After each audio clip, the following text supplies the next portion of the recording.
আঙ্গুর দেখছেন না? আছে না 3100, এখন হইব 3600।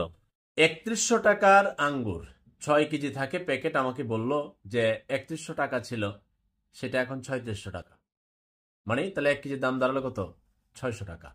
ঠিক এইভাবে এই প্রত্যেকটা এই ভ্যাটের প্রভাব ইতিমধ্যে বাজারে পড়ে গেছে। কিন্তু এক মূর্খ আমলা বলছিল না, ভ্যাট বাড়লে পণ্যের দাম বাড়বে না, মাওয়ার পতো বাজারে আসে না। ও থাকে ওই ভিতরে ভিতরে বয়ে বয়ে সিনেমার আলাপ করে, সিনেমার ভিতরে বয়ে সিনেমার আলাপ করে। এক পলিথিন উপদেষ্টা বলছিল না, পলিথিন বন্ধ করো। তা আমি বলছিলাম যে আপনি পলিথিন বন্ধ করতে হলে আমি দেশে ছেড়ে দিলাম।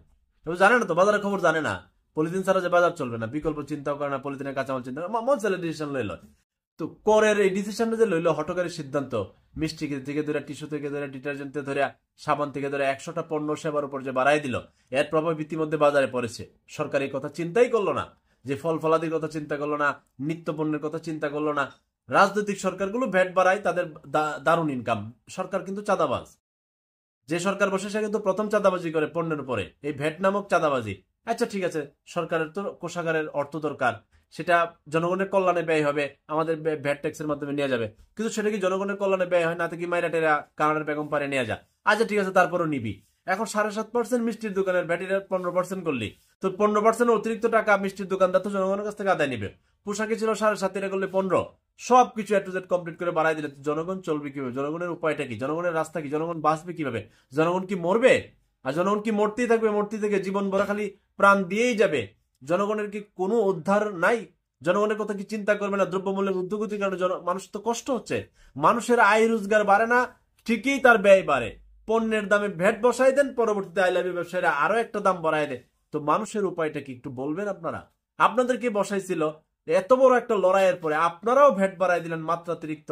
এই পলকে 15 থেকে 20% করছিল সম্পর্ক শুল্ক, নাহিদে 20 থেকে 23 করছে। তাহলে পলক আর নাহিদের মধ্যে পার্থক্যটা কি রইল? আপনাদের সমস্যাটা কি? আপনারা বুঝাই বলেন জনগণকে যে আমরা পারতেছি না, যে আমাদেরকে এরা সমস্যা কয়, আমলারা সমস্যা করে, ব্যবসায়ীরা সমস্যা করে, রাজনীতিবিদরা সমস্যা করে। সব সমস্যা জনগণের প্রতিনিধি জনগণের সামনে খুইলা বলেন। না খুইলা বৈশা আমলাদের সাথে চুক্তি করা, ব্যবসায়ীদের সাথে চুক্তি করা, আর জনগণরা আমরা গণে নি না। তো জনগণটা না গনতে গনতে জনগণ আমরা বাইরেইব, দৌড়াইব, কি করব? জনগণ দেয়ালে পিঠ ঠেকলে যখন সে চলতে পারতো না, রাস্তাঘাটে আন্তাজি মানুষের বাড়ি মারবো, সরকারি অফিসার দেখলে আন্তাজি কাঁচা মারবো, আন্তাজি ডুস মারবো। মাওয়ার পুতরা বলে সিদ্ধান্ত হচ্ছে আমরা তো সমস্যা। সরকারি চাকরিজীবীর তো সমস্যা নাই, উপদেষ্টাদেরও সমস্যা নাই, বড় বড় রাজনীতিবিদেরও সমস্যা নাই, আর আলগাপাতি ধান্দাবাজি বহু কিছু আছে। সমস্যা হচ্ছে সাধারণ মানুষের, মেহনতি কৃষকদের, মেহনতি শ্রমিকদের, এই দেশের বেসরকারি মানুষদের সমস্যা।